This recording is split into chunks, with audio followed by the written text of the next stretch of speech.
Alright guys, so the first trailer for Guardians of the Galaxy Volume 2 is officially out, so I'm just going to take a look at that and break down all the details inside of it, so let's just jump right in. So right as we get into the trailer, you're going to notice familiar music starts to kind of amp up, but more so with that, it is a familiar scene.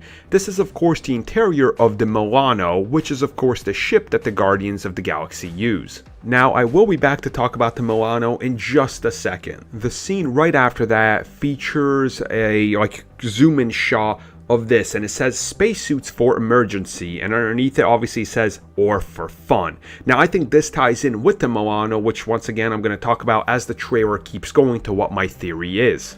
Now our first shot of anybody from the actual team is going to be of Peter Quill, aka Star-Lord, and we see him at the end of this tube overlooking a very bright scene, but as you notice, as it actually starts to fade out, you can get a little bit more detail on exactly what's going on or where he could be standing. And if you notice, this looks a lot more organic. It doesn't look as manufactured as something like Nowhere was. It clearly had this architecture that was built out of the necessity, to living there and everything. This looks a lot more like it's almost growing or something like that. So could he maybe actually be inside of Ego, the living planet? It's a far stretch, but you never know, and this is James Gunn. So next scene, we actually see Gamora. Now, she seems to be standing next to this device that seems to be focused energy, and, pulls out her sword, and then the next scene is her running, kind of looking like she's going to be on the attack. Now, there are a few other scenes in this trailer that are all around the same area, so what exactly this is, I really can't think of anything right now. And more characters are then revealed in this trailer. We see that Yondu and Rocket Raccoon are both walking down this corridor, but we see everybody around them is floating as there's probably 0% gravity or 0G. Now I'm guessing that these two somehow have magnetic boots, or they're grounded to the ground in some other form of energy or something. And of course you can't take notice in the fact that Yondu does actually have his fin from the comics. So after that, we are going to get the reveal of Nebula, the only shot we see of her in this trailer. Of course, we do know that she is going to be a member of the Guardians team in the second movie, so this is probably, I'm assuming, when they go and rescue her, which once again takes place in the same location where Gamora was running. And speaking of that same location, here is a shot of Star-Lord. He's actually putting his mask on as he's about to blast off. Once again, same location, same lighting, same scene, I am assuming.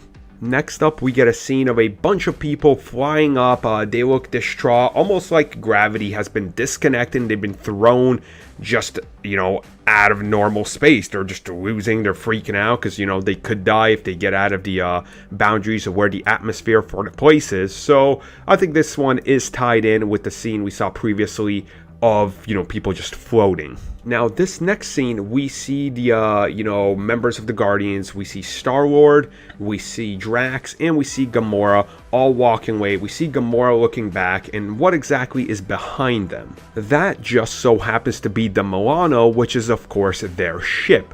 So it looks like at some point in this movie, they are going to be stranded on a planet. Now, how long the duration of this lasts or what planet it is, we really don't know. But there are a ton of trees around, so let's just go on and say before El Scoopso does, this is the planet where Groot is from because there's trees there. No, I'm just kidding, guys. Never mind. That's a joke. And then we just have a few quick shots of Gamora, a shot of Star-Lord talking to Drax, and it looks like it's about relationships and him and Gamora possibly having a relationship, and Drax kind of being like, this can't really work between you guys, more or less. And the last shot of the trailer is of course revealing Rocket Raccoon and Groot on his shoulders as they, blow a hole through something. And obviously this is a throwback to the trailer, the first trailer for Guardians of the Galaxy Volume 1, where we see that Groot is giant and we see Rocket on his shoulder. So, they're playing a little bit with that, but overall a very solid trailer. So hopefully this breakdown kind of helps you guys a little bit. Let me know your thoughts and how excited are you guys for Guardians of the Galaxy Volume 2.